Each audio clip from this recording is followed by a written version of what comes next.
Okay. Hi, everybody. My name is Elizabeth Kahn, and I have a consulting company called Regulatory Compliance System Solutions. Yes, I know it's a mouthful. And I do compliance consulting, mainly focused on the chemical sector. Anyway, thank you so much for having me. How's everyone doing here today? Doing good? Okay, cool. All right. Well, I'm really pretty privileged to be here to be able to chat with you. And I'm a little bit terrified, but honestly, more than anything, I'm kind of surprised because frankly, I didn't know I was doing this talk until Thursday night. So what actually happened was I signed up to volunteer and I thought I'd be moving tables and maybe somebody'd look at my resume because I've been an entrepreneur for so many years. And I've looked at so many other people's resumes and I've like never really looked at my own. So I was like, yeah.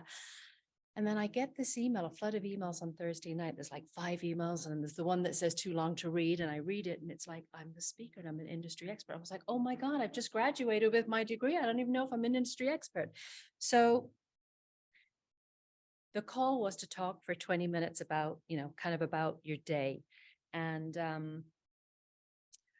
when I thought about it, I thought after my initial panic was over and I thought about it and I was like, okay, well, maybe it won't be so bad doing a talk because after all, I mean, I'm talking to fellow students, right? Maybe cyber students, were cyber students, want to be. How many people in the room here are cyber students or want to be cyber students? Okay, good. Okay, good. So it won't be so bad. Okay, great. Because you see, I started my journey being a student actually back in 1998. But for most of those years since 1998, when I started on this journey that would end up being my undergrad degree, I was also an entrepreneur running my own businesses. And so I could just stand here and I could kind of, tell you like a list of the things I could done. I could tell you I've had 3 careers. I've run a multi-million-dollar company, a talent company. I successfully sold my research company in 2017 to an unsuspecting investor.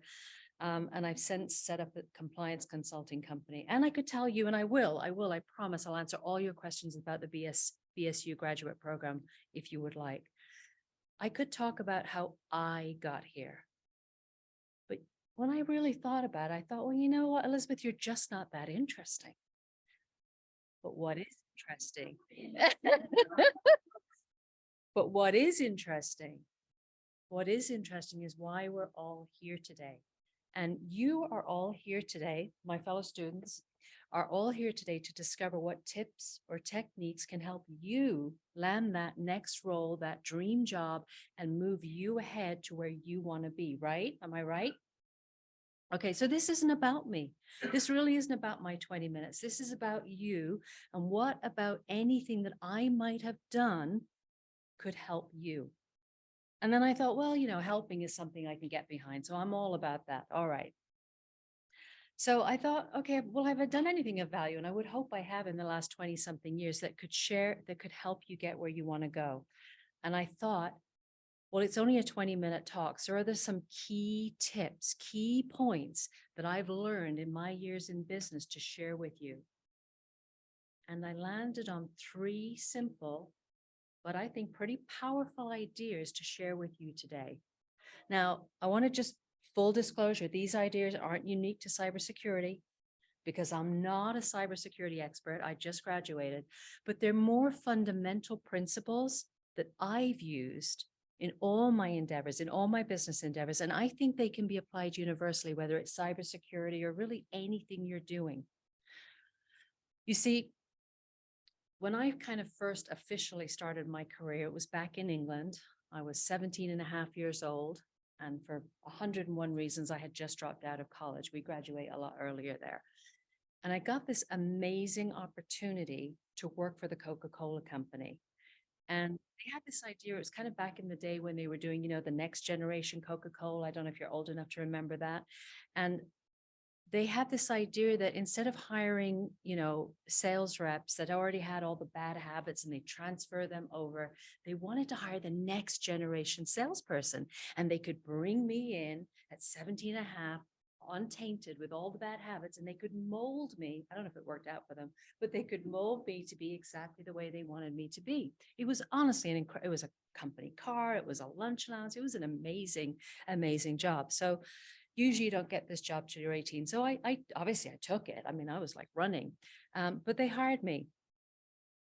And that's when I was introduced to the very first secret that I want to share with you today.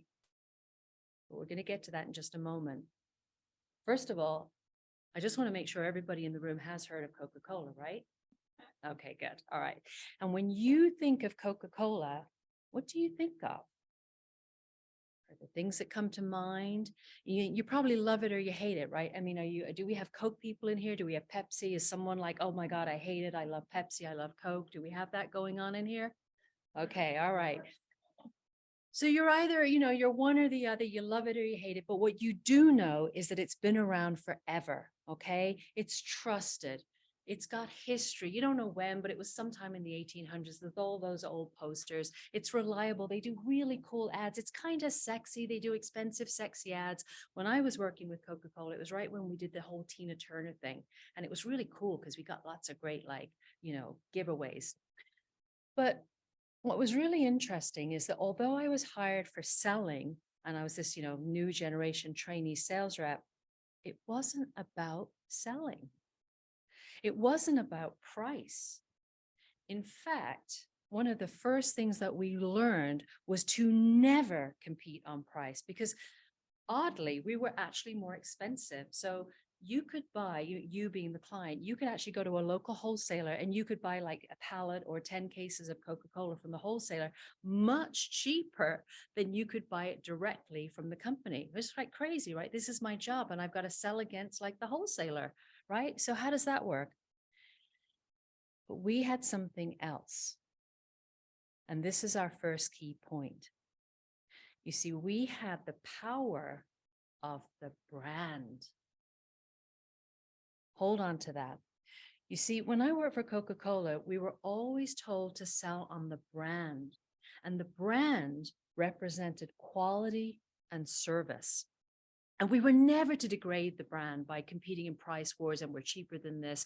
We just didn't do it because the concept that we sold was that by building a direct relationship with the company, you'd get unparalleled service. You'd get me as your sales rep. You'd get guaranteed delivery spots.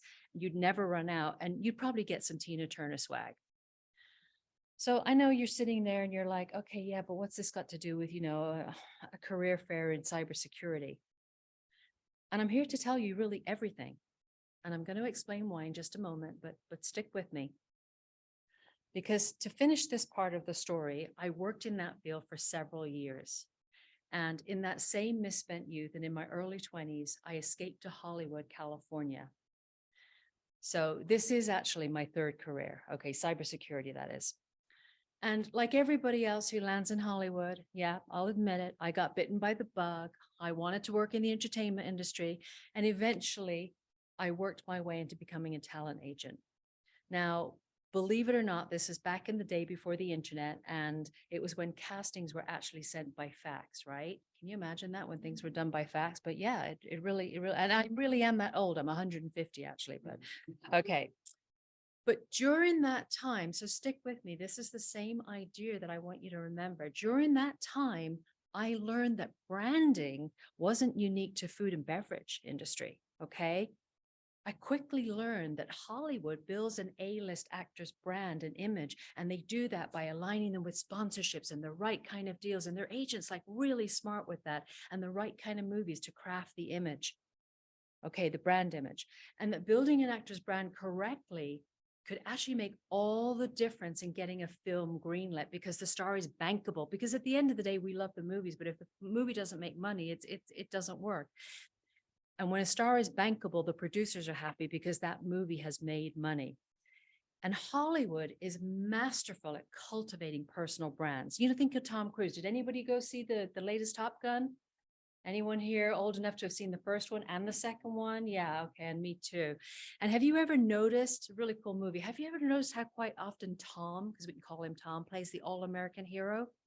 You ever kind of notice that theme? Well, this is what is part of building a consistent brand.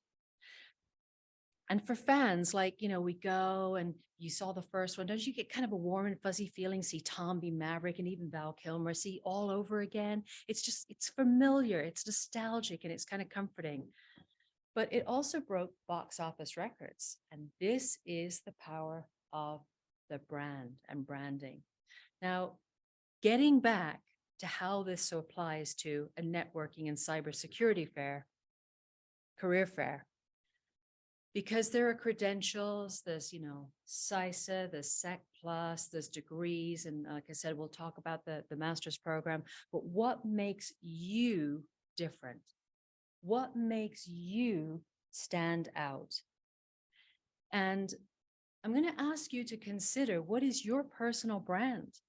What values do you represent? And how can they contribute to or align with the organization that you want to work with? And how are you communicating that consistently in your words, in your appearance, in your communications, your presentations, and your actions? Think about that whole cohesive brand image. So, everybody's different. I mean, maybe you're like the early bird. Maybe you're the person who's in the office at 6 a.m., or maybe you're really dependable, or maybe you're enthusiastic, or you're really funny. What is authentically you? Get a clear sense of what drives you, your sense of purpose. And then, once you know what those values are, think about how you're communicating those values to future employers, to future partners, to future clients. You see, once you know the answers to these questions and you understand and you have a grip on your brand values, it'll be so much easier to authentically answer those interview questions. Because, the crazy weird ones that they throw you, because you'll be able to navigate, and you'll have a deep and intuitive understanding of how you'd handle that situation, of how you'd handle an angry coworker, because you'll know what your values are. Now, this brings me to the very next idea that I want to share with you, which is be, can, do. What do I mean by that? Okay, so to explain, I'm going to share a story with you. It's not my story, but it's a funny story. And it's a story that I absolutely love. And it was back in the day when I was living in Santa Barbara. I don't know if it was the late 90s, early 2000s. And it's a story about an interview. And a friend of mine went for an interview with a kind of a little startup tech company there. And the interview panel, and I wouldn't do this, I'm sure you wouldn't do this, but the interview panel asked her for her credentials. And she said she has a GSD. Well, no one on the interview panel knew what a GSD was. So, obviously they asked her. And she retorted with a GSD is get shit done. Well, apparently the story goes that she was hired on the spot. Now, that might not be my brand. That might not be your brand. That might not be how we say it, but you get the point that I'm making. Be the person that is willing, the person that is going to go above and beyond. Find out what needs to be done and get it done. Don't do the minimum. Don't just do what you have to do to get by. Exceed expectations. Ask yourself, am I sending a can-do attitude as part of my brand message? Because let me tell you, having a can-do attitude is a powerful part of a brand message, being willing to do what it takes to prove up, especially when you're starting out in any field. And just a sidebar on this, I know Justin talked about emotional intelligence and social intelligence. I don't know if anyone here has heard of Daniel Goleman or read the book, Emotional Intelligence. I think it was a bestseller. It is amazing. And Goleman talks about how often in our society we kind of measure things. We feel really cool when we're measuring things. I do too, by the way. But, oh my God, this is my SAT score and this is my IQ score. But we kind of forget in all of that to think about social and emotional intelligence. And I think when we're, like I said, I'm new to cyber, but I think when we're thinking about environments that are very highly technical, it's really important to remember this kind of intelligence. And Justin, I believe, also touched on that. So anyway, going back to my story, after the Hollywood career, which was really intense, I'm telling you, and really exhausting, I was privileged enough to take the next 7 years off. I think I deserved it, actually. Anyway, around this time, the internet had already taken off. A friend of mine is launching a startup company. And I was on my hiatus. I wasn't doing too much at the time, and I offered to help with some sales and getting the business going. And over the next 7 years, until I eventually launched my own company, my own research company, I helped build that business into a thriving business that provided services in over 20 countries. I recruited and I hired researchers all over the world. I hired and worked with and managed attorneys, former CIA officers, people with PhDs, and really, truly professionals far more educated and far smarter than me. But I looked really for one thing. Because for me, that was a really big part of the success factor when running a company. Can-do people. Someone that was willing to take on a task and see it through. A person that could be counted on. And that's something that I couldn't train somebody to have. And no credential can prove to me that someone's can do. It just proves to me that they got the credential. The right attitude. You see, when you're busy running a business, and especially a startup, what really helps is knowing that there's an all hand on decks mentality and that you can count on people to show up and to pitch in. And that's the person, let me tell you, that you never want to lose that person. That's the person that you want to give the pay raise to. That's the person you want to keep on and reward. So be that person. So when you're thinking about, oh, got to get my job, and I'm thinking about it too, what the next company can do for you, think about what you can bring to that company. Think about what you can do. Think about how you can contribute, how you can give back and be of service and be a value add to that organization and communicate that as part of your brand message, and success will follow. Now, I hear you saying, yeah, all right, Elizabeth, that's all well and good. But, how do we get that first opportunity? How do I open up the door and get it? And I know I get it. To be fair, we're at a career networking opportunity.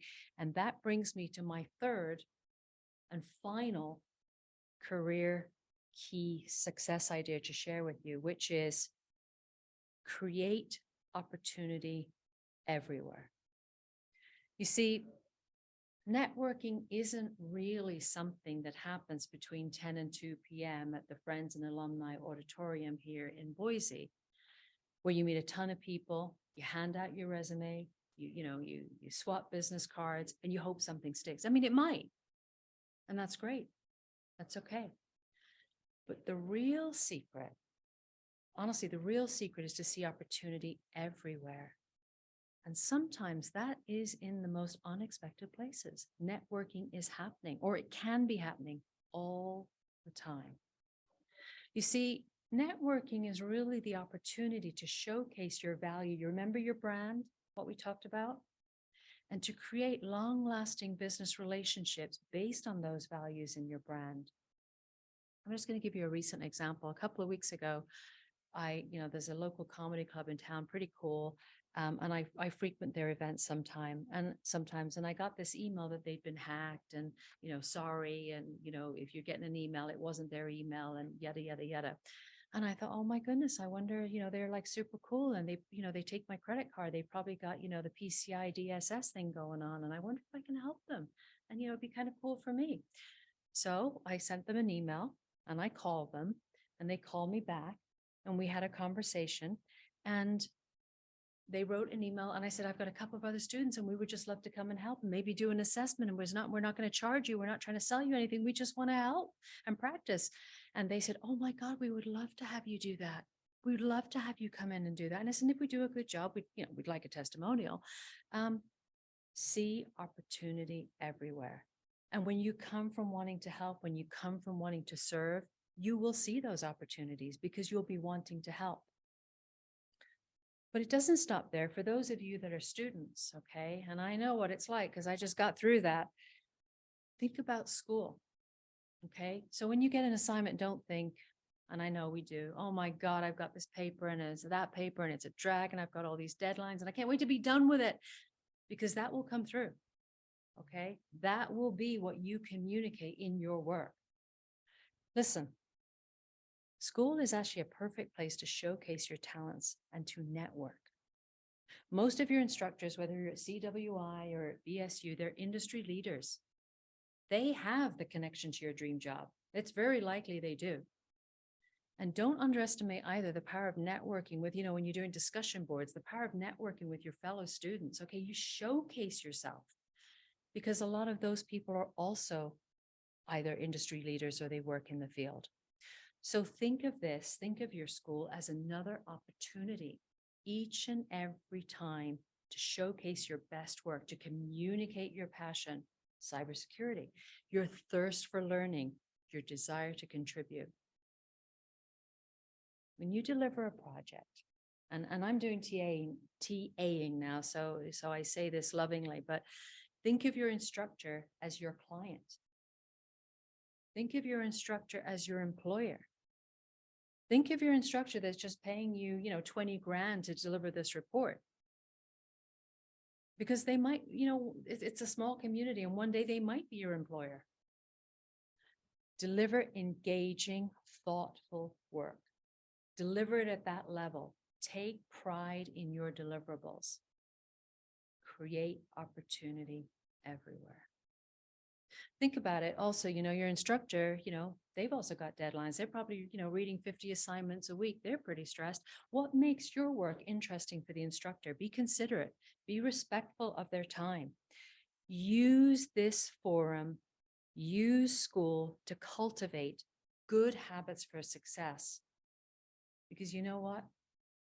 If you don't do good work here, why will you do good work out there? So, I'm looking for work myself. And that was one of the reasons I came here, because I want to learn some hands-on skills. But I actually also, I'm very, very proud to share with you that I just landed my very first official cybersecurity client. And how did that happen? Well, sure, it probably did help that I already have a compliance consulting company in a different field, right? Okay, that's good. However, it was actually through one of my BSU instructors. And I was working with him in the G Corps program. And I was just, authentically doing the things that I do that I've shared with you above. And, it comes back to the brand. And part of my brand is being of service, is being trustworthy and exceeding expectations. Now, this is important. I wasn't trying to do these things, okay? I'm not trying to exceed expectations. It's not an artificial thing that I'm doing. It's just a very natural way for me to be because that's how I like to do business. So find those things that are authentic for you so you will do them. But being that way and doing that open the door for this amazing opportunity. And just another sidebar here on regarding the Boise State program. I don't know if I mentioned that one of the amazing things about the program is how invested the program director, the instructors were in student success. So that was probably also a component of it. So I'm not going to keep you here for too much longer. This is really it. I'm just grateful that you had me today, and I hope I had something good to share with you. I'm going to wrap this up, but I want to leave this conversation reminding you about the possibility of how these three very simple ideas could start to weave and connect together to help you in your career journey. So remember, it starts with being intentional about your brand values. What are they? How do they look? How do I communicate them? Be can do. Apply those values. Use those values to help and serve others. And finally, see everything as an opportunity to consistently convey these values to others. So I'm going to end by going back to where we started, which is when I said, I don't know anything, but I just want to help. And if anything that I've shared with you today helps even one person, then, I've hit my values. Thank you.